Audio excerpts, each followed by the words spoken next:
బిడ్డలాల మీరు అన్ని తీరల నన్ను గుంజుకచ్చి సుమి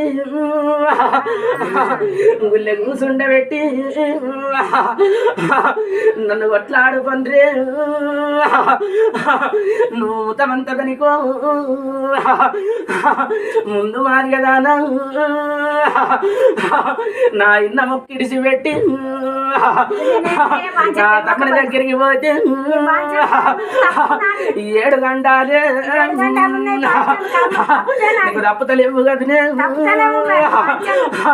10,000 సొమ్ము ఆగ్య తప్పలేను నేను మా తల్ల పెట్టినా నేను మా ఊరాల వెళ్ళనే 10,000 మీకు